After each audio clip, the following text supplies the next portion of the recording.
You're listening to your host and psychotherapist, Rhonda Spaziani, on Spaz on Mental Health on greeninkradio.com. Are you listening? He distributed the words that came out of her mouth. Now they're listening. Hi, this is Rhonda, and today's Scary Sibs episode is Cover Your Ass-ets with a narcissist. Do narcissists steal? Well, yeah, they do.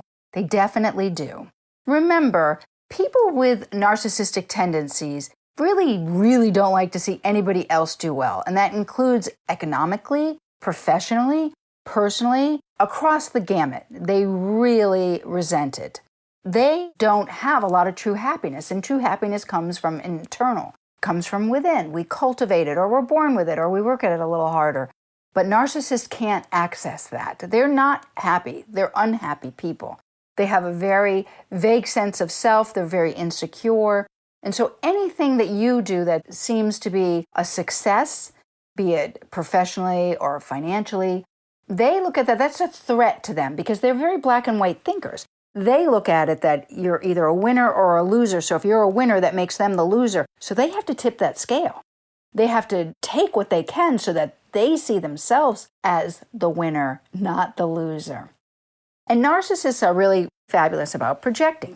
So often when you're in a relationship with a narcissist, they may be really rabidly accusing you of cheating. They're a family member. They may be accusing you of stealing, all the while they are stealing and setting themselves up to take the whole family estate while you're kind of guilelessly going along, and they are accusing you and setting you up and turning your parents against you or other family members who might be flying monkeys or apaths. See other episodes to find out more about how that happens.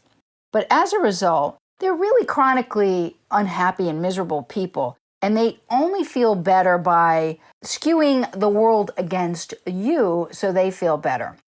And one way they're going to do that is stealing from you. Stealing jobs, turning people against you, stealing at work. They may be plagiarizing your work, taking credit for hard work you did and not even remotely mentioning that you did all the work on that project and they did zero or very little. They may steal actual property. They are famous if you're in a romantic relationship for them.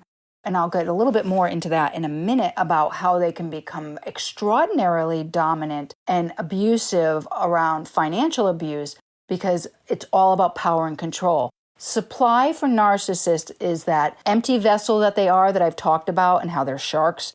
Remember, I always say that they're sharks in the water, that they are after your blood. So you have to protect yourself. And like my sister Raina always says with narcissists, it's like radiation, time, distance, and shielding. So once you can get out of the relationship or limit your amount of contact in the relationship, depending on where you are, if it's a family member or if it's a romantic interest, but you need to get away from them and protect yourself from them because they will steal from you. They'll steal your liquor cabinet, they'll steal your car, they'll steal your property, they'll steal family property. They don't care. They'll steal all the credit. If you talk to a narcissist and you say, oh, I had so A, B, and C experience. They had A, B, C, D, E, F experience. They're always one-upping you. They have to steal any thunder. If you get an award, they will not come to your award or discredit the award or minimize the award or not even acknowledge the award. They're very unhappy people. Very unhappy. And because they actually think they're better than you, they have this weird seesaw of being incredibly insecure and at the same time incredibly arrogant. So they think that they deserve everything, you deserve nothing.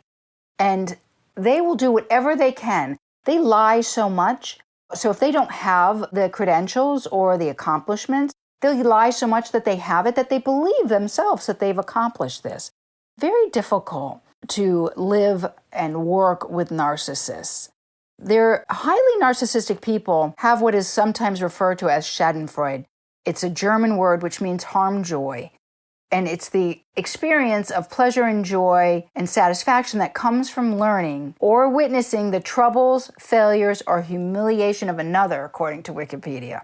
And according to the Merriam-Webster dictionary, the definition of entitlement is the state or condition of being entitled or right, a right to benefits specified especially by law or contract, or belief that one is deserving or entitled to certain privileges. Well, narcissists believe that they deserve and are entitled to anything they want at all. So if they want to have sex with a bunch of different people when they're married, they deserve it. If they want to have more money, they'll steal it. If they want to have more recognition at work, they'll take credit and discredit people to get it. It doesn't matter. They are going to take whatever. They're very renowned for being stealers. And they don't care. They will steal, lie, cheat to get whatever they want. They're really good con artists, really good. So don't beat yourself up if you end up in a relationship with one, because they're master manipulators and they always prey on people's very best characteristics, that maybe they're really nice and they're very open-minded. And the narcissist sees that as the way in, baby. Most victims of narcissistic abuse will lose money in some way to a narcissist. There is their mechanism for power and control. Remember, it's all about power and control, Ani. They will steal lovers from you and boyfriends and girlfriends and money and credit and any type of accolades. They are taking it from you. They will take away parent. They will get in the between. If you were a more favored child, they are going to ruin that relationship if they can. And they will take all kinds of assets from you. They won't let you have your money and your possessions. They might be great at giving presents, but you owe them for those presents. There's an abacus. There's a credit and debit line. They may flaunt their money in front of less fortunate people. They're going to steal from you and your family. And they're going to be okay about doing it too. But maybe in that mechanism, they may also be accusing you of stealing. They will take personal belongings or destroy them. They will demand that inheritances be put in their name, and all of a sudden you have, your parents may die, and all of a sudden you realize that they're the sole owner of all their properties. They will refuse access to money if you need it for court fees, etc. They may coerce you into signing over assets so that you just want to get rid of them. They will take money. They may set up bank accounts in their own name and keep any of the assets in their name and start shifting assets into their name, but all the debt goes into your name. They'll max out credit cards. They'll max out credit lines when your name's associated with it and you're totally not aware. A lot of times they will forbid you to have access to your own bank accounts and your own money, and you end up turning over all your money to them. And they'll lie on taxes. They'll falsify records. They will do anything to get their ends and needs and bottomless needs met. So remember, it's not you. It's your scary sib, lover, husband, parent, coworker, or boss. But you need to time, distance, and shielding. The best way to make a narcissistic, abusive relationship better is by getting the hell out or minimizing as much contact as you can. If they're a family member, maybe they're a parent, maybe they're a sibling, maybe they're a child, but you need to minimize the contact with them as much as possible, if not totally eliminate them from your life, which is generally the thing that is in your best interest, because like sharks, they're just going to go after your blood. Maybe they'll get off your scent and go after somebody else's blood for a little while, but they're coming back for you. Just know that. They need constant supply. So remember, my dear friends, it's not you. It's your scary sib.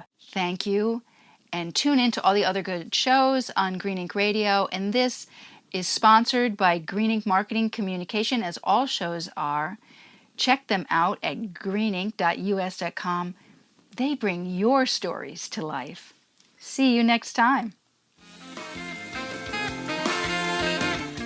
Music provided by Immunuri. Check them out at imunuri.com. Thanks for listening to Spaz on Mental Health. Tune into greeninkradio.com to listen to other great shows hosted by a collective of imperfect gurus.